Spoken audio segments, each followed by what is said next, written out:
My wife got up from our table and went to her lover's table at the company couple's dinner, and in that instant, I understood there was no longer us. I remained seated, firm, but inside something shattered completely. The conversations around me faded to noise, the light on the wine glasses lost its glow, and the food before me seemed an insult to what remained of my dignity. There was no look of guilt, no hesitation. She simply stood. And left. As if she had done it 1,000 times before in her own mind. As if she had already left me long before she left the chair. In that moment, everything we were was left behind, stuck somewhere between the first, "I love you," and the last, "everything will be okay." And yet I stayed. I, who could never stand being the last to leave, was the last to understand. The last to realize that the love we'd built had been exchanged for something as vulgar as lust disguised as passion. I saw the faces around me trying to pretend they didn't see. I saw awkward smiles, lowered glances, and meaningless toasts trying to disguise the collective embarrassment. But no one reached out to me.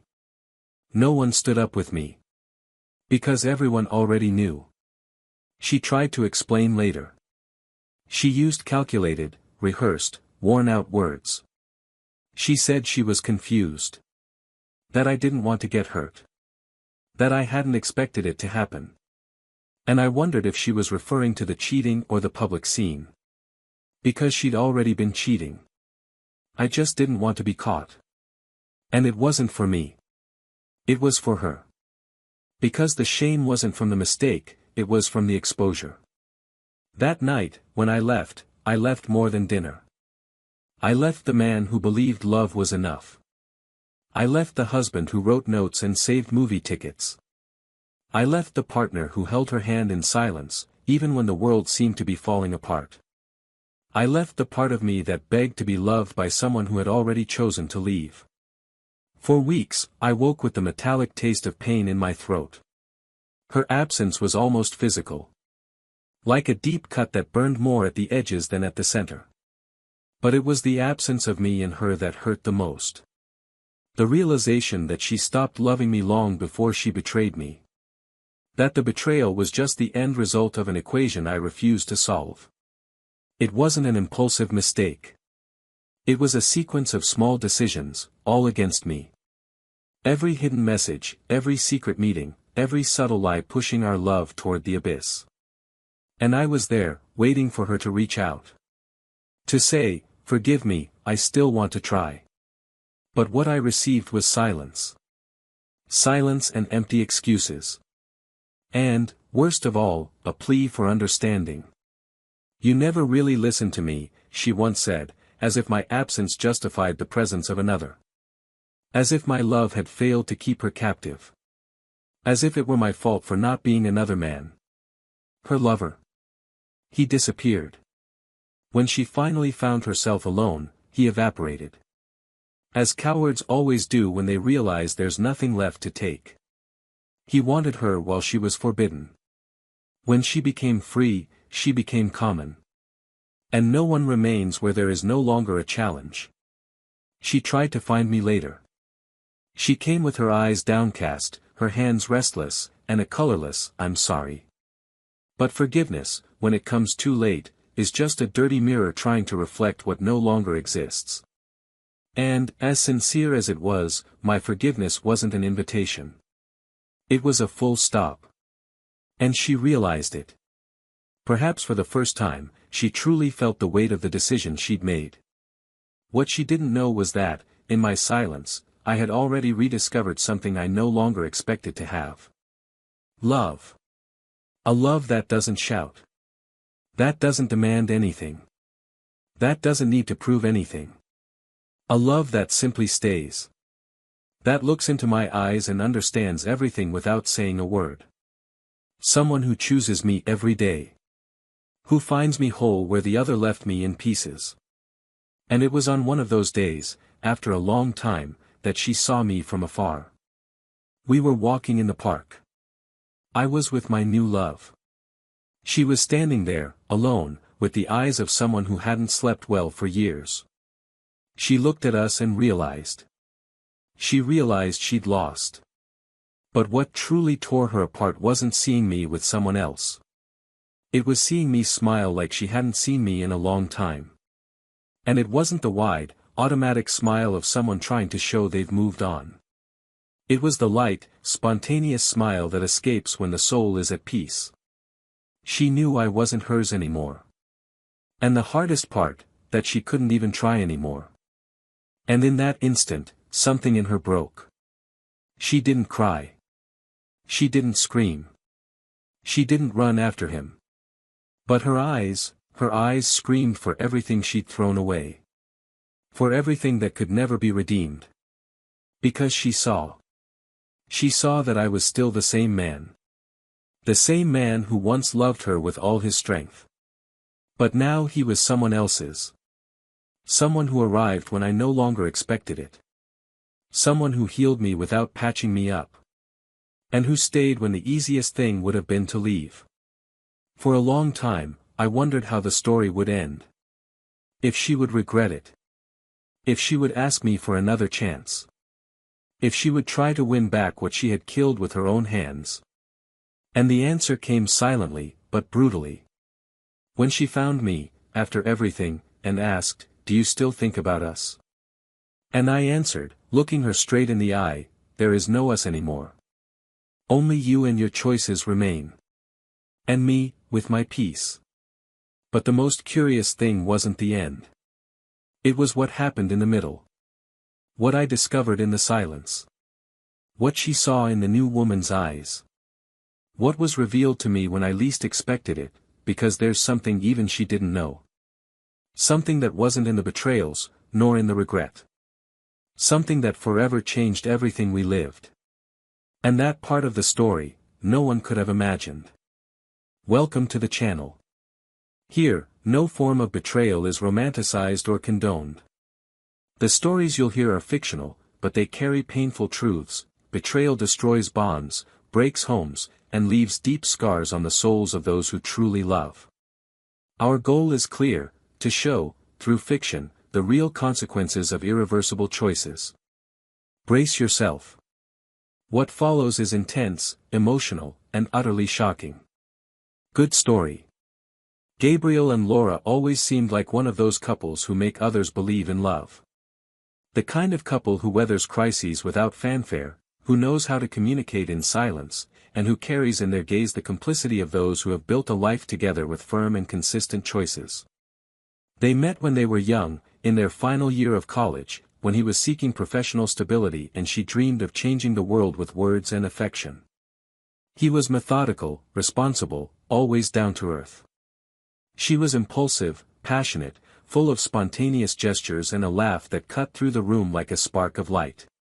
They were different enough that their fit became a kind of dance, and, for a long time, it was this dance that sustained the rhythm of their relationship. The house they bought together in the northern part of the city was the first concrete symbol of everything they believed they were building. A simple house, but with large windows, where the sun streamed in every morning and left the walls with warm tones. Inside, the objects told stories. Photographs from their trip to Italy, the bookshelf with her books carefully organized by emotion rather than author, the collection of mugs he insisted on bringing back from each place they visited. It wasn't a house in a magazine, but it was theirs. And that was enough. Gabriel had always been a man of solid routines. He worked at a technology company and carried the weight of responsibility. He was the type who preferred to arrive early and leave late, and who felt at peace seeing things running smoothly around him. Laura, on the other hand, craved movement. She was a communicator, worked in marketing and events, and seemed to thrive on human exchanges, impromptu conversations, and the glances exchanged over coffee. Sometimes, he would watch her talking to someone and think how she was born to shine in public, while he felt more comfortable behind the scenes, holding the fort so everything would stay afloat. This difference between them, which at first was fuel, over time began to demand more dialogue, more commitment, more willingness to listen. But neither of them gave up. There was no room for giving up where there was love. And they loved each other. Even in the long silences after fights, even in the arguments over who would pick up their daughter from school or who had forgotten to pay the internet bill. There was love in the details, in the coffee he'd leave ready before he left, in the messages she'd leave stuck to the mirror, in the hands they held on the couch at the end of a hard day. It was a real love, far from perfect, but full of presence. Their daughter, Julia, was the purest link in this union. At 10 years old, she bore traits of both, her father's observant gaze and her mother's intensity. She was smart, sensitive, and had an almost instinctive attachment to the family environment. She sensed subtleties before they were even spoken. When her parents argued, even in hushed tones, she pretended to be joking so as not to show she was listening. But she was also the first to notice when they were doing well. She would hug them both at the same time and say she liked it when the house smelled of laughter. That was the word she used, the smell of laughter. And for a long time, Gabriel and Laura's house smelled like that. Weekends were usually dedicated to family. Long breakfasts, visits to the market, movies under the covers. There was something sacred in the way Gabriel watched his daughter sleep in her mother's lap, or the way Laura looked at him when he told stories to Julia.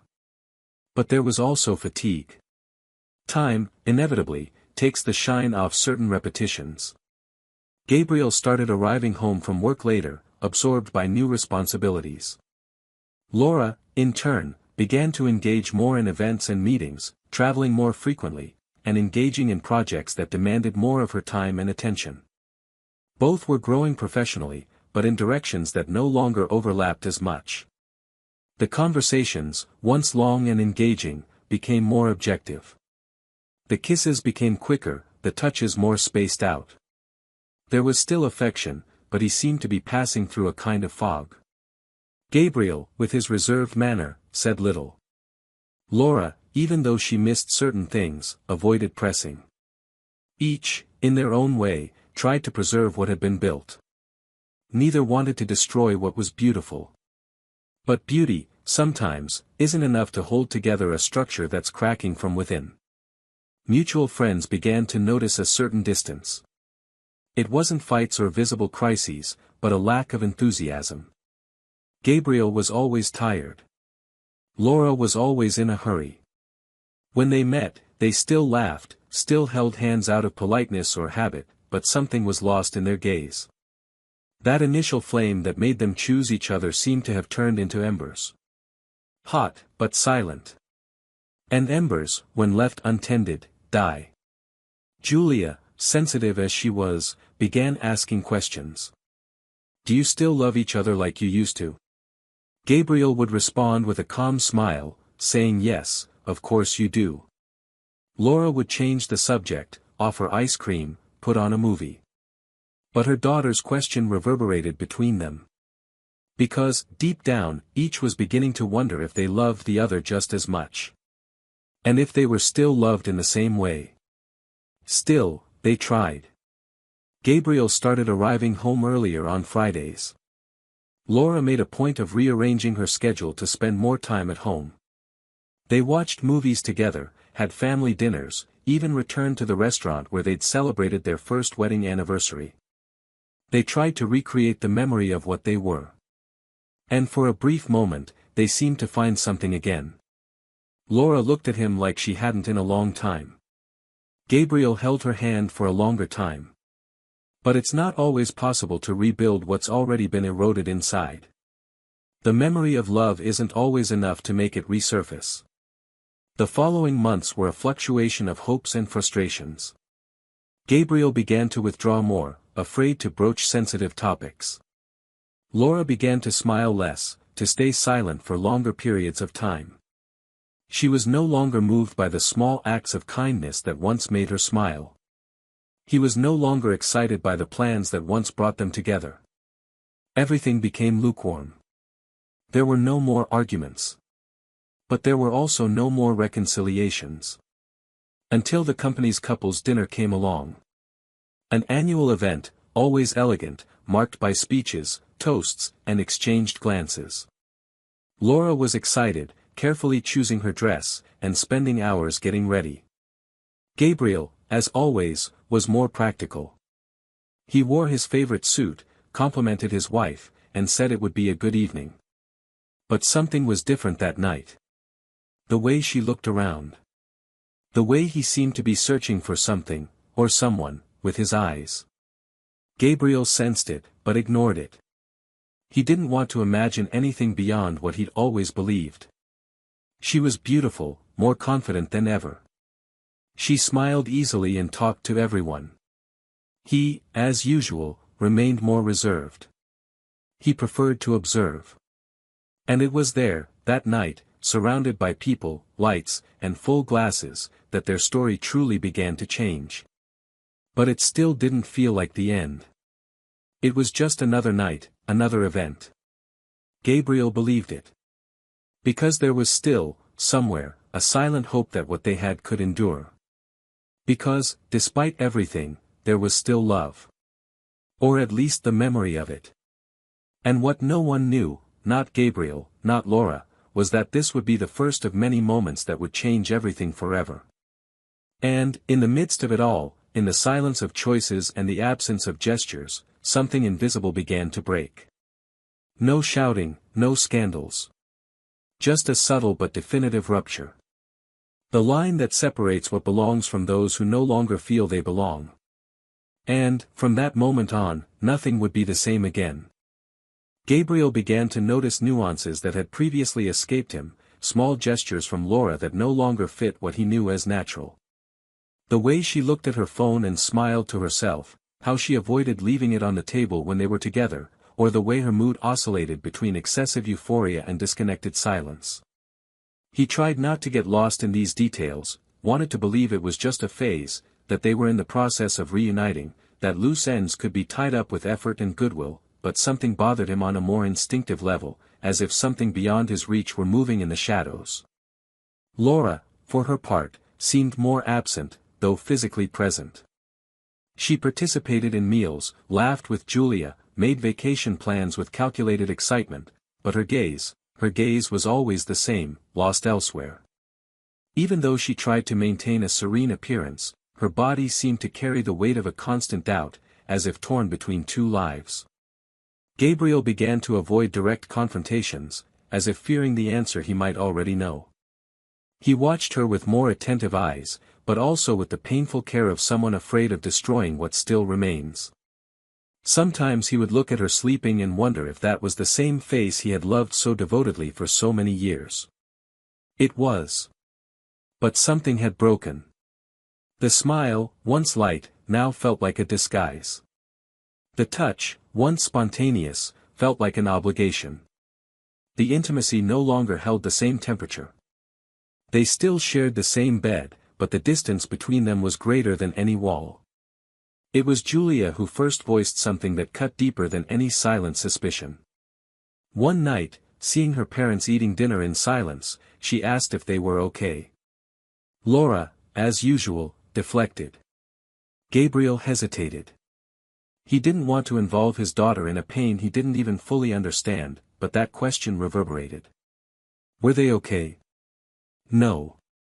But how could he explain that the evil wasn't an explosion, but a daily trickle, slowly extinguishing the fire that sustained everything? Laura began to sleep later and later. She said she had projects to finish, meetings to prepare, presentations to revise. Gabriel tried to get closer, suggesting trips, dinners, nights just for the two of them. But there was always an excuse, a tiredness, an urgency.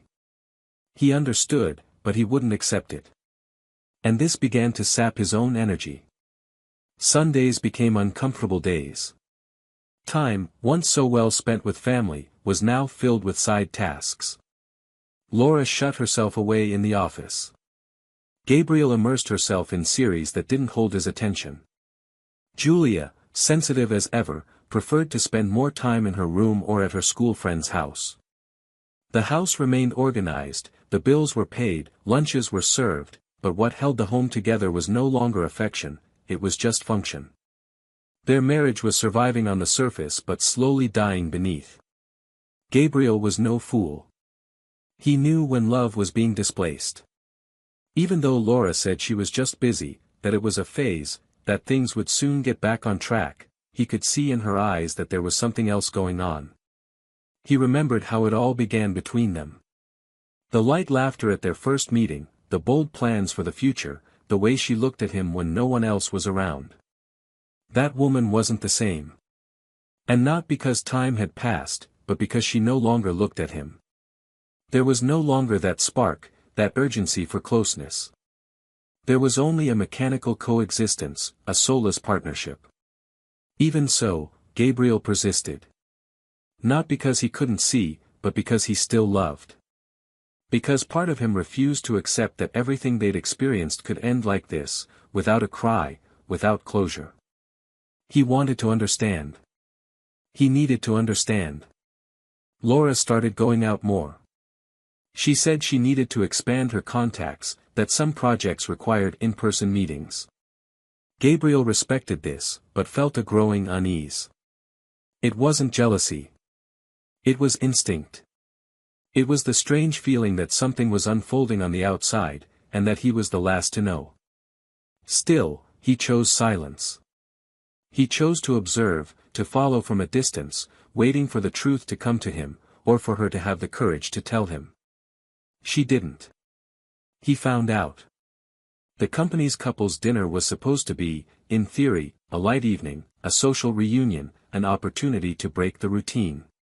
Gabriel put on his best outfit, complimented Laura's dress, and held her hand firmly as they entered the room. She, more beautiful than ever, smiled. But the smile seemed rehearsed, as if she were hiding a secret on her lips. Everything was in place. Dim lights, decorated tables, ambient music. Colleagues greeted each other, couples exchanged glances, toasts were raised. Gabriel sat next to Laura, as always. They chatted with the others at the table, talking about their daughter, her latest successful project, their plans for the coming year. But Laura seemed restless. Her gaze wandered between the tables. Suddenly, she fell silent, and time seemed to freeze. Gabriel, still talking to someone, felt her release his hand. He turned. He saw the movement. He saw Laura calmly stand up, straighten her dress, and walk away. She didn't say a word. She just went. As if she'd done it inside herself 1,000 times. He followed her with his eyes, his heart racing, his breath heavy. And then he saw it. She walked to another table. A man looked at her with a restrained smile. She sat beside him, as if returning to a place she never wanted to leave. The rest of the room continued to exist, but for Gabriel, everything stopped there. The sounds dissolved, the voices faded, and the world shrank to the image of the woman he loved choosing to sit beside another. He didn't need to listen, didn't need an explanation. It was all there, wide open. In the way she smiled, the way she lowered her eyes, the way she held her wineglass with the same lightness she did when she was with him. Gabriel didn't make a scene. He remained seated. Firm on the outside, torn apart on the inside. He felt trapped inside his own body, unable to move. The seconds passed like hours. His eyes burned. His mouth went dry. And his heart screamed in an unbearable silence. When she finally returned to the table, minutes later, he acted as if nothing had happened. He said nothing. He didn't need to. Because in that moment, everything between them had already been said, without a word. The ride home was silent. Julia was already asleep. Gabriel went inside, took off his shoes, went to the bathroom, washed his face, and stared at himself in the mirror. The man he saw there was not the same. Not just because he had been betrayed. But because he had woken up. There was no longer room for doubt, assumptions, or hope. The betrayal had become concrete, palpable, cruel. And yet, he remained silent. Not out of weakness. But because he knew that from that moment on, everything would change. Laura tried to talk the next day. She tried to justify it with empty phrases, lukewarm explanations, excuses that didn't touch the pain. He listened. Silently. Because he understood she wasn't sorry. Just embarrassed. Not by the choice, but by the exposure. And what hurt Gabriel most wasn't the betrayal itself, but the time he'd been deceived. The time he believed they were still in the same place, when she was long gone. But there was something Laura didn't know yet. Something she didn't see in his eyes. Something that was about to emerge from the shadows. A revelation that would cast the whole story in a new light. Because not everything was as it seemed. And while she thought she controlled the outcome, the past began to move. Silently. Precisely. Irreversible. Gabriel spent the days following dinner in a state that blended bitter lucidity with an almost physical numbness. He didn't fight. He didn't yell. He didn't ask for explanations. Because now everything made sense with brutal clarity. The absences, the delays, the emotional distance, the lost look she could no longer hide. It wasn't confusion. It wasn't a phase. It was betrayal. And what was devastating wasn't just the fact that she'd gotten involved with someone else, but the way she'd kept it all to herself, pretending, as if he were a supporting character in her own life. Gabriel didn't talk about what he'd seen. He kept the pain in his chest like an intimate secret, too heavy to be exposed yet. He preferred silence. The silence of men who bleed inside but refuse to allow the wound to be used as a spectacle. He continued going to work. He continued being a father. She continued making coffee for her daughter, folding clothes, listening to her school stories. But there was a coldness in his gaze, a rigidity that Laura began to notice, not with relief, but with unease. She tried to behave as before. Gabriel watched. Laura smiled with a certain artificial lightness. Gabriel noticed the silences between her words. She tried to appear natural, but it was all an act. Julia noticed the mood, but like any sensitive child, she preferred to stay out of it. One day, while they were making dinner, Laura finally broached the subject in a low voice, as if afraid the very sound would destroy what was left. She said she wanted to talk. He nodded. She took a deep breath, said things were confusing, that she was going through a difficult time, that she missed something she couldn't name. Gabriel remained silent, and her silence was a cruel mirror. She said she didn't want to hurt him, that perhaps she needed time. Gabriel interrupted. Calmly, he asked how long this had been going on. She hesitated. She lowered her eyes. She murmured that she didn't know for sure, that it wasn't that simple. He said he hadn't asked if it was simple. He wanted to know how long. She whispered, a few months. He thanked her for her sincerity. And left. That night, he didn't sleep at home. He got in his car, drove aimlessly, stopped in front of a cheap hotel, and sat inside for hours, staring into space. When he returned in the morning, Laura was in the kitchen, dark circles under her eyes, red. She tried to speak, but he said it wasn't time yet. He needed to think. And thinking, for Gabriel, meant reviewing everything they'd experienced. Every gesture, every look, every promise. He felt deceived by every memory. And that hurt more than the fact itself. Because when trust is destroyed, the entire past becomes contaminated. 2 days later, Laura asked to talk again. She said she was sorry. That she didn't know why she did it. That she felt suffocated, and that the mistake wasn't his fault.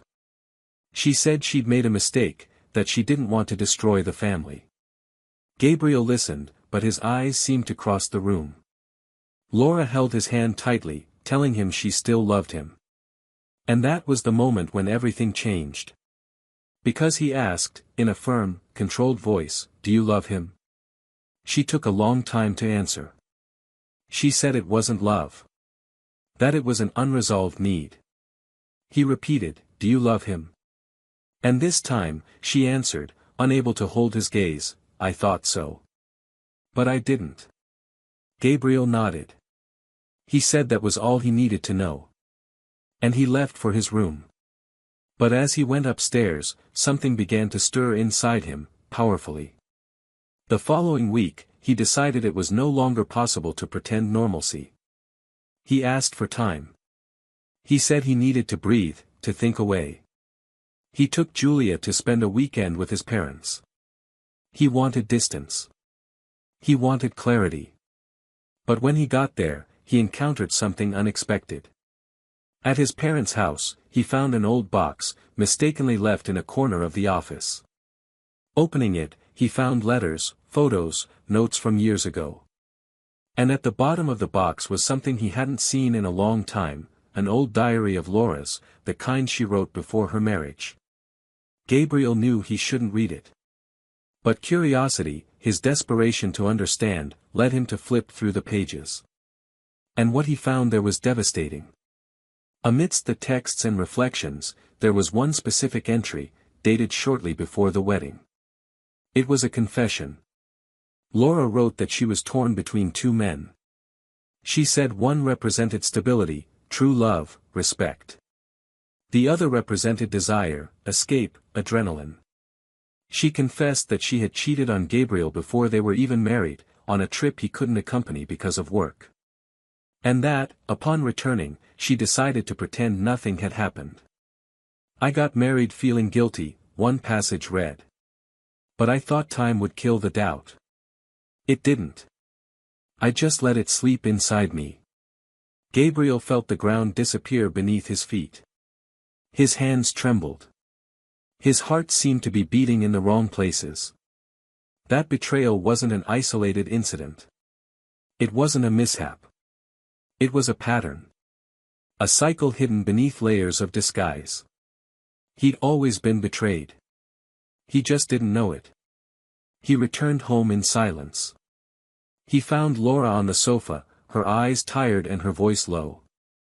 She asked if he still loved her. Gabriel, with a serenity bordering on collapse, said he no longer knew. That everything he thought was true now seemed like a scenario. That every memory now held a question. Laura began to cry. She said it was never out of malice. That she loved him. That she had made a mistake, but that she didn't want to lose him. And it was then that he looked at her and said coldly, "You didn't just cheat on me now. You cheated on me before the wedding. We started out in lies. You chose to hurt me before even promising fidelity. And yet, I loved you with everything I had. You only needed to love a little. And you didn't even manage that." Her face drained of color. She tried to deny it. She said she didn't remember. But he pulled a folded sheet from his pocket, the diary excerpt. He handed it to her. Laura read it. Silence. The tears began to fall, but this time, there was no drama. There was desperation. She tried to explain, saying she was young, that she didn't know what she wanted. Gabriel said we're all young before we know what we want. But not everyone chooses to lie. He wasn't shouting. He was speaking softly, slowly, with the cruel precision of someone who no longer needed answers. Julia entered the room and noticed the mood. Gabriel simply said they needed some time. And that he needed to find a new place. He told his daughter he loved her. Very much. That nothing would change between them. And he left. Laura remained there, on the floor, with the paper in her hands, her body hunched, her soul shattered. Not by loss, but by realization. She had destroyed everything. Not at that dinner. But long before. When, out of selfishness, she chose to silence a truth that deserved to be spoken. And now, nothing more could be done. Because love, when it dies, doesn't die screaming.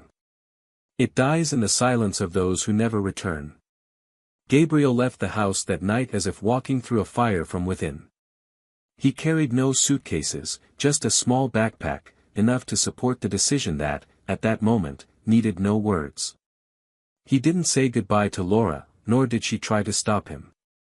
Between them, there was a silent acceptance that this gesture was neither impulse nor threat, it was the only possible way out. During the journey, as he drove through nearly deserted streets, he felt a kind of emotional numbness born not of calm but of exhaustion.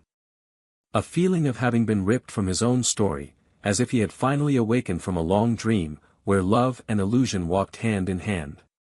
He parked the car in front of the building of a childhood friend, a man who had shared the turbulent years of his youth with him and who, even from a distance, remained a silent support. He slept on a modest sofa, his head full and his heart in ruins, but without shedding a tear. Not for lack of pain, but because the pain had already taken another form, the form of an emptiness that occupied everything. In the days that followed, Gabriel began rebuilding routines on his own, reorganizing his daily life based on what remained, his responsibilities for his daughter, his work, and the attempt to find some meaning in it all. Laura sent messages, some short, some long. She asked to talk, to explain, to try one last conversation without hurt feelings. Gabriel read them but didn't respond. He knew that any words exchanged there would be an attempt to smooth over a breakup that brooked no gentleness. The truth had been revealed, and with it, an entire history had been undone. He could no longer love a woman who, so often, chose to hide truths rather than face them. More than the pain of betrayal, what devastated him was the knowledge that he had given the best of himself to someone who, from the beginning, built their relationship on a shaky foundation. One afternoon, Gabriel left work early and picked up Julia from school. His daughter ran to him, as she always did, but there was a different gleam in her eyes, as if she sensed that, behind her father's smile, there was an exposed wound she didn't yet understand. On the way back, she told him about the science project, her test scores, and the presentations they would be giving the following week. Gabriel listened with genuine attention, trying to anchor himself in the normalcy that his daughter's presence still provided. When they arrived at the building where he was temporarily staying, Julia hesitated at the door. She asked if they could talk there, before going upstairs. He crouched down in front of her, looking into her eyes with the firmness of someone who wanted to hide nothing. Julia asked if he was coming home, if her mother was sad, if it was her fault. Gabriel swallowed hard. He explained, in simple words, that sometimes adults make mistakes, and that these mistakes have consequences. He said she wasn't to blame for anything, that his love for her was unconditional, and that, as difficult as it was, he and his mother needed time apart. Julia hugged him tightly, as if trying to stop the world from falling apart. And in that embrace, Gabriel understood that rebuilding one's life didn't mean forgetting, but learning to live with what was broken. In the days that followed, Laura was less insistent. Her messages became sporadic and short, as if she were finally beginning to understand that Gabriel wasn't coming back. But it wasn't until weeks later that she reached out to him in person. She showed up unexpectedly at the school gates, as he was dropping off Julia. She was dejected, her eyes sunken, and her hands trembling. She asked for 5 minutes. He hesitated, but relented. They went to a nearby cafe and sat at a secluded table. Laura didn't start by apologizing. She didn't try to justify anything. She simply said she needed to tell him something. Something Gabriel didn't know. Something that might change everything, or maybe it wouldn't change anything, but that she couldn't bear to carry alone any longer. Gabriel crossed his arms, waiting. Laura lowered her eyes and said that the man she'd had the affair with, the same man she'd been involved with years ago, before their marriage, had also left her. But that wasn't the point. What she needed to say went deeper. Laura said that her lover, when they were together, wasn't just a fling. He was someone she'd actually considered running away with, starting a new life with. That, in a moment of crisis with Gabriel, when they were still engaged, she'd almost said yes to that possibility. And that she only called it off because, weeks later, she discovered she was pregnant. Gabriel said nothing. He kept his gaze fixed, impassive. Laura continued. She said that time passed, that Julia was born, and that she always knew, deep down, that there was a remote possibility that Gabriel wasn't the biological father. But you chose to remain silent. Out of fear. Out of cowardice. Out of selfishness. Because, despite everything, she loved him, or thought she did. And now, after everything that happened, her lover, that same man, had sought her out. Not to get back together, but to say he suspected Julia might be his daughter. He said that, if it were true, he didn't want any contact, but he needed to know. I wanted to close that chapter once and for all. Laura, overcome with despair and guilt, took the DNA test. And received the results days before that meeting. Gabriel didn't move. Laura handed him the envelope. He looked at the folded paper but didn't open it. He simply said, "Have you read it yet?" She nodded, her eyes brimming with tears. He then asked, "And now what?" Laura murmured, "Julia is your daughter, Gabriel." "Definitely." The result was negative. "He's not the father. You are. Always have been." The tension that held her body dissolved, but the relief lasted seconds. Because the revelation wasn't meant to heal, but to show how different everything could have been if she had been honest. Gabriel thanked her, but didn't get emotional. He said that, even if the result had been different, Julia would always be his daughter. Because being a father goes beyond genetics. It's about giving, it's about presence, it's about unconditional love. But she, Laura, had lost something that can't be rebuilt with negative results. She had lost his trust. And with it, everything that could still be left between them. Laura wept silently. She said she understood now. She didn't expect forgiveness. She just wanted him to know. Gabriel stood up. He said he appreciated her honesty, even if it was late. And that he hoped she would one day find peace with her choices. And he left. That night, Gabriel took Julia out to dinner. He told stories, laughed, sang old songs in the car. For the first time in weeks, he slept with a lighter chest. Not because the pain had passed. But because the truth, even harsh ones, sets you free.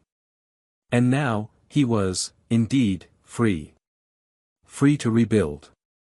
Free to love again. Free to move on. And it was precisely at that moment, when he least expected it, that someone new appeared in his life. Someone who looked at him without judgment, without a shared past, without lies. Someone who arrived calmly. Who didn't want to invade. Just to stay. And with this new love also came the understanding that not everything that ends is failure. Sometimes, it's just the beginning of something much more true. The return home that night was neither rushed nor euphoric.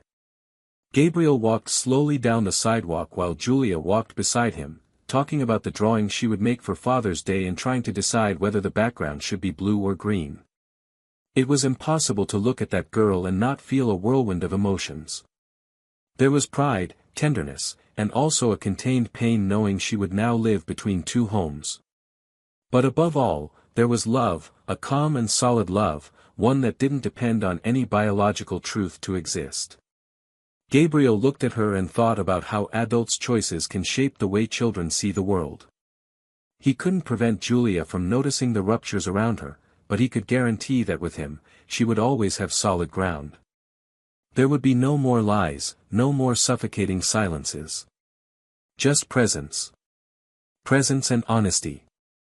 The following days were a kind of emotional journey.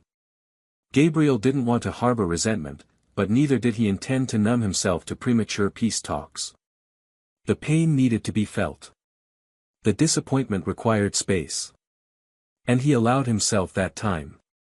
He worked with focus, cared for his daughter diligently, and in the moments he found himself alone, he stared into the void as if conversing with his own conscience.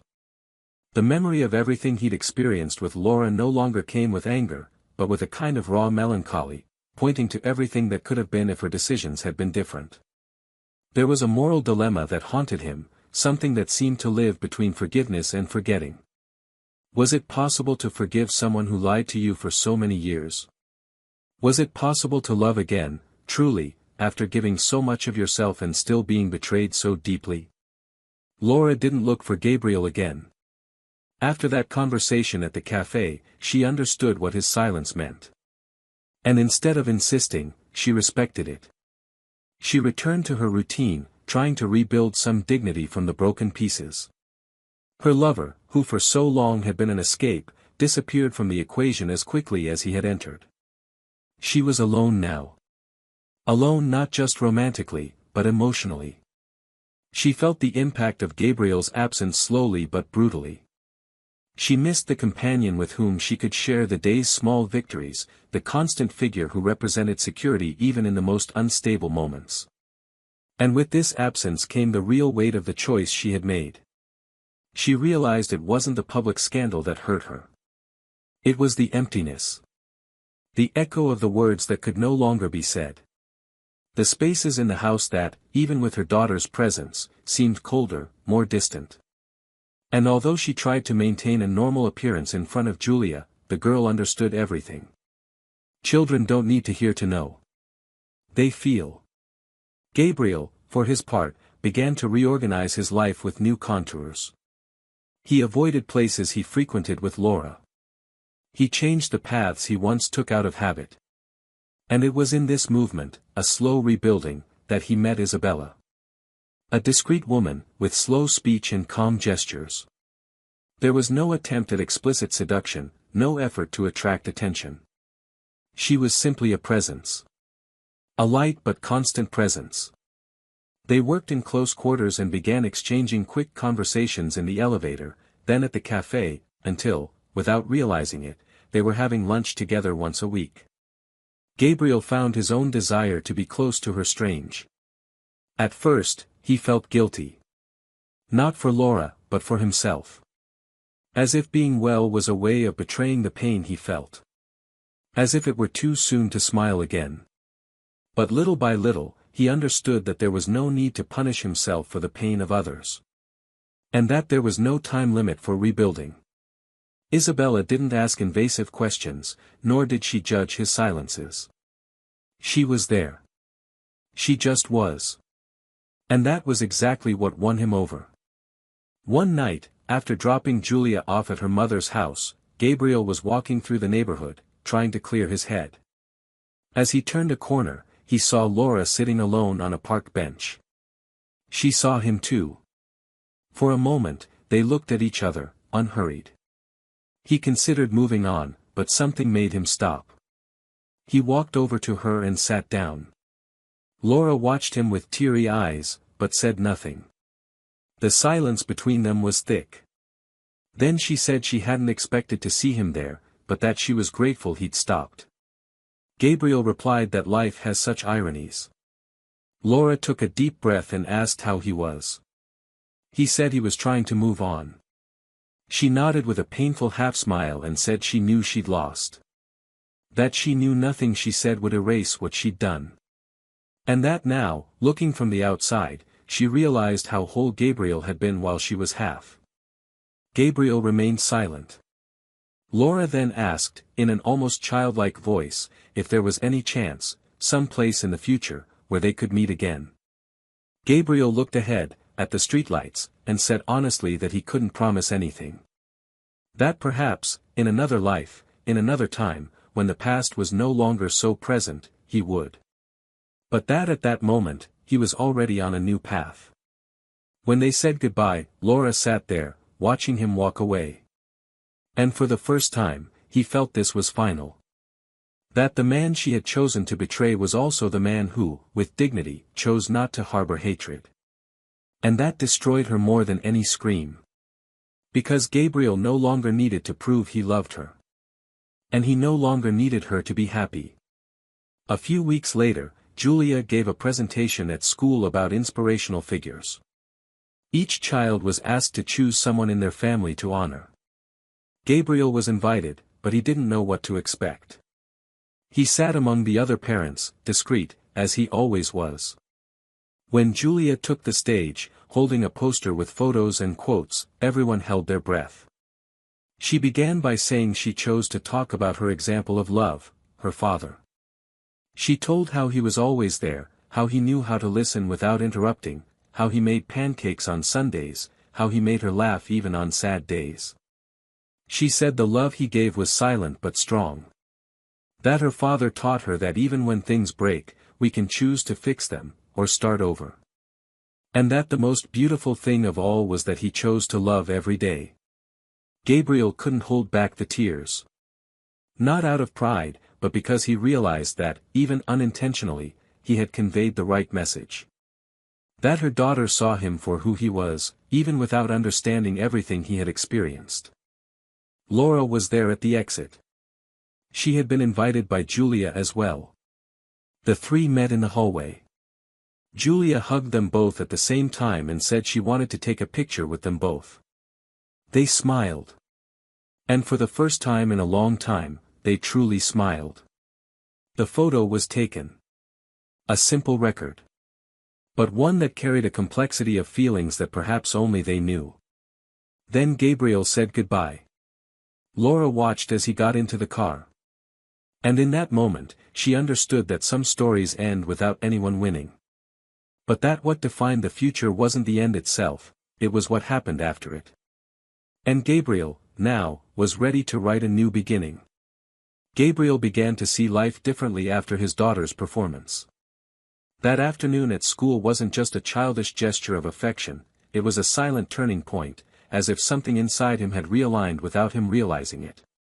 Julia's words, spoken with the naturalness only children know, brought him a clarity he hadn't yet accessed. He had won, but not the kind of victory you flaunt, but the kind that sustained deep within, in the invisible, in what no one sees.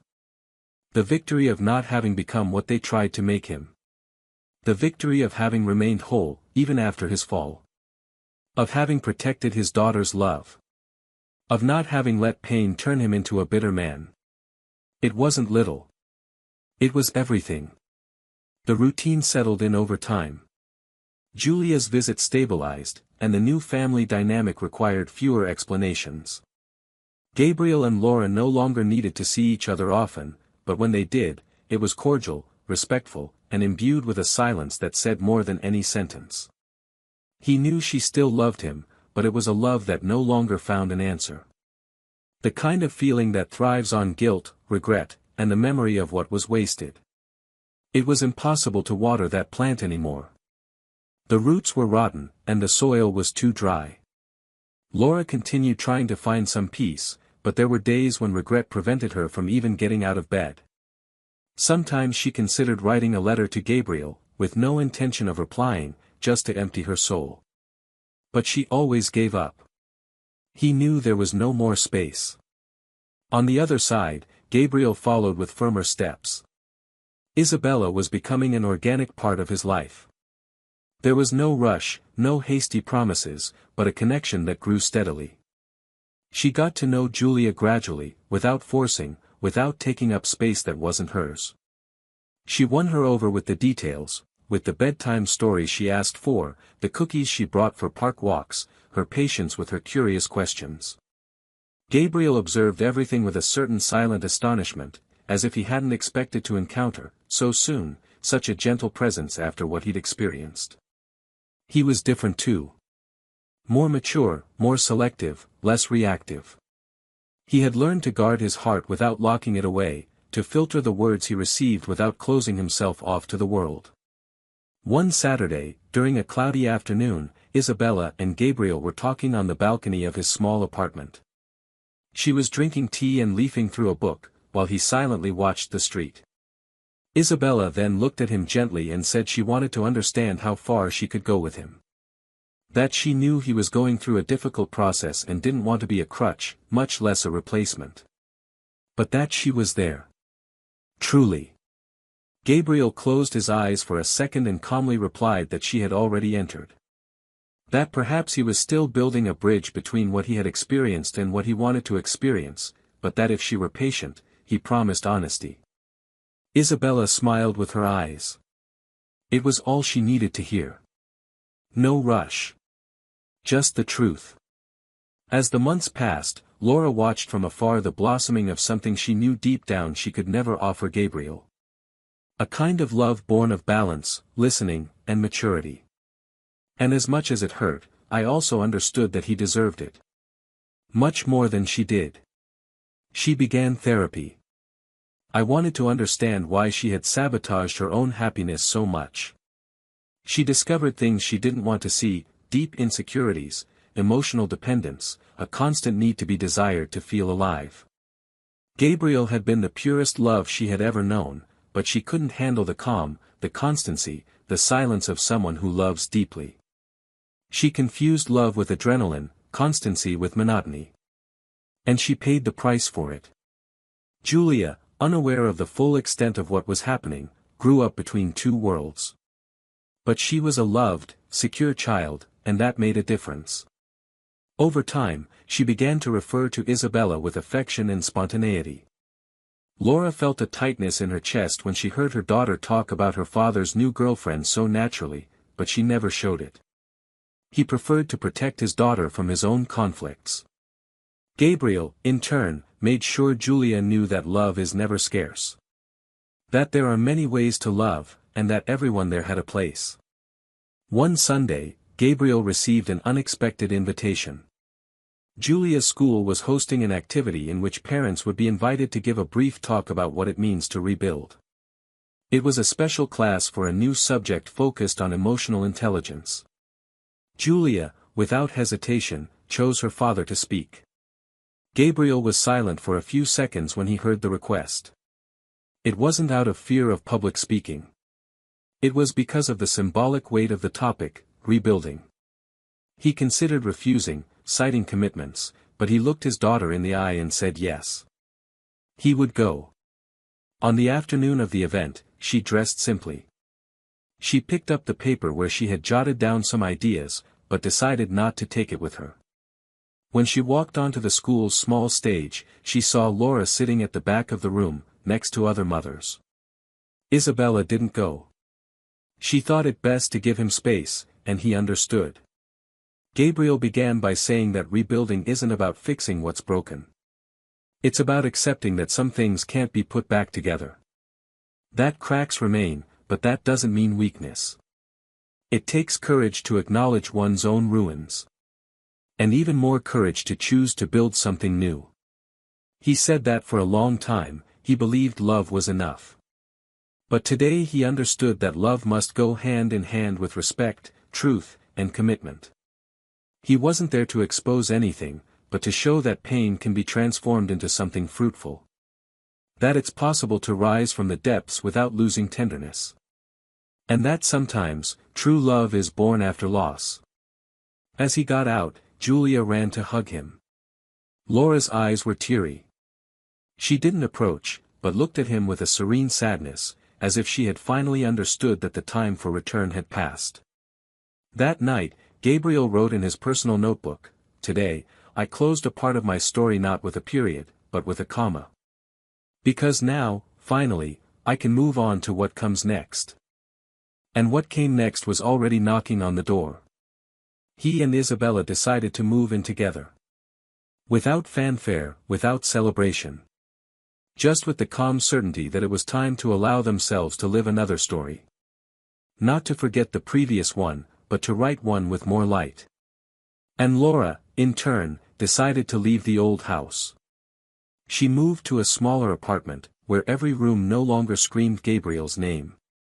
He began giving lectures on conscious choices. He told his story without details, but with the intention of helping others not destroy what they have on fleeting impulses. It was all he could do. If he couldn't change the past, he could at least give new meaning to what he had experienced. Gabriel no longer carried any pain. Only scars. And with them, an understanding that only time offers, that forgiving is not forgetting, but refusing to let pain define who you are. He had been betrayed, deceived, shattered. But not destroyed. Never destroyed. Because his greatest strength was remaining whole even after being broken. And that, he knew, was what set him free. Time, with its relentless precision, followed its course. And with it, each person's life found a new axis, a new way of existing without the constraints of what once was. Gabriel, after so many ups and downs, now walked a firmer path, not for lack of pain, but because he had chosen to no longer harbor what had hurt him. With Isabella, things matured naturally. Living together brought new learnings, but without the ghosts of the past weighing down the bed or haunting dinners. She was the kind of woman who understood silences, who didn't demand explanations, who knew when to retreat and when to stay. Gabriel deeply respected her for this, and little by little, he learned to love her with a different kind of love than he once felt for Laura, no longer idealized, no longer sacrificial, but serene, reciprocal, and built on a solid foundation of truth and care.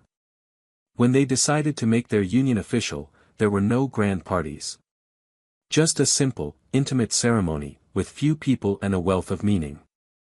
Julia stood beside him, holding his hands, wearing a light blue dress she'd chosen herself. When asked how she felt, she said her father was happy, and that was all that mattered. The new family formed in silence, without noise, without competition. Isabella never tried to replace Laura, and Julia was never pressured to choose between the two worlds. This was essential. The respect established between all involved was what kept the peace. Gabriel, who had already experienced devastation, now lived a phase of true reconstruction, where nothing was demanded too much, but everything was given wholeheartedly. The mornings had a different tone, the nights a different weight. Gone was the emotional exhaustion that had consumed him for so long. For the first time, he felt whole in his own story. Meanwhile, Laura walked a much more painful path. Her move to a new apartment marked the beginning of a profound process of internal deconstruction. Everything she had tried to hide for years, her fears, her insecurity, her desperation for validation, was now exposed, and she could no longer run away.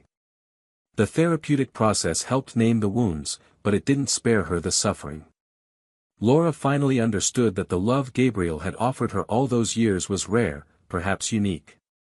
And that, by trying to fill it with distractions, she had wasted something that cannot be found twice. Her days became quieter. There were no more knowing glances over coffee, no more end-of-day messages asking if everything was okay. All that remained was the reflection in the mirror, and the certainty that there alone was the one responsible for everything she had lost. She got involved with other people. She tried new relationships. But in all of them, there was an invisible wall, something that prevented her from giving herself completely. None of them were Gabriel. None of them knew how to read her silences or understand her gestures the way he did. None of them looked at her with the loving patience of someone who knows how to wait and welcome. It was as if she had become blind to other types of love, because she had known one that, despite its flaws, was the most genuine she had ever known. The relationship with her daughter remained strong, but Laura felt the abyss grow every time Julia spoke fondly of Isabella. She knew the girl was well cared for, that she had found security in her new mother figure. But this gnawed at her, even without saying it. On a particularly difficult night, Laura wrote a letter. Not to deliver it. Just to empty her heart. In it, she asked for forgiveness for everything, for the betrayals, the lies, the cowardice of hiding the truth about her past, and for so often remaining silent when she should have spoken. She also wrote that if she could go back, she would have done everything differently, but that she understood she no longer deserved a place in his life. That true forgiveness was recognizing that some people only cross our paths to teach us not to repeat the same mistakes. And that he had been that for her. A mirror of everything she didn't know how to be, but needed to learn to appreciate. Julia grew up with the tranquility that only children of emotionally mature parents can have. She knew life had changed, that her father and mother were no longer together, but she also knew she was loved, protected, and could count on them both. She never needed to mediate arguments, never had to choose sides. Gabriel taught her dignity without using big words, and Laura, despite her mistakes, never stopped being present as a mother. This stability allowed the girl to develop an unusual sense of empathy for her age. And she carried this as a legacy. Years later, at a school event for their daughter, Gabriel and Laura met again. They were there for her, as always. Isabella was also present. The three exchanged cordial glances. There was no longer any visible hurt, just a shared memory that knew its place in the past. As they were leaving, Laura approached Gabriel with firm steps. He said he no longer wanted to ask for anything, nor seek answers. He simply wanted to thank her. For the time they spent together. For the kind of father he chose to be. And for having once been the purest love she had ever known. Gabriel smiled tenderly. He replied that time had already done what it needed to do. And that, despite everything, he hoped she would find peace. As she walked away, Laura felt a mixture of relief and pain. She knew this was the last chapter of a book she didn't want to reread. But she also knew that, at least now, she could accept the outcome without denying the truth. Gabriel watched her disappear into the crowd and, for the first time, no longer felt the weight of the past. Only the certainty that she had chosen the right path. Isabella approached and took his hand. Julia walked a few steps ahead. And deep down, he knew, he had suffered, yes, but he had overcome with dignity. If you've made it this far, with a heavy heart and perhaps tears in your eyes, comment below what you thought of this story. Which character resonated with you the most? Which part touched you most deeply? Your opinion is very important, and we want to know how this story made you feel. Don't forget to subscribe to the channel to continue following intense, real stories with lasting lessons. This story is more than a tale of betrayal. It's a mirror. A warning. A reminder that cheating isn't just breaking up with the other person, it's breaking up with yourself. It's losing the chance to experience true love through selfish and thoughtless choices. Betrayal destroys not only marriages but also the identity of the betrayer. It destroys homes, erodes respect, and disfigures affection. And as much as time heals, some scars forever remind us of what should never have been done. This channel does not support, normalize, and will never romanticize any kind of betrayal. Here, we tell stories that reveal the real consequences of these choices, to show, without filters, that when love is scorned, the consequences are always greater than imagined. Until the next story.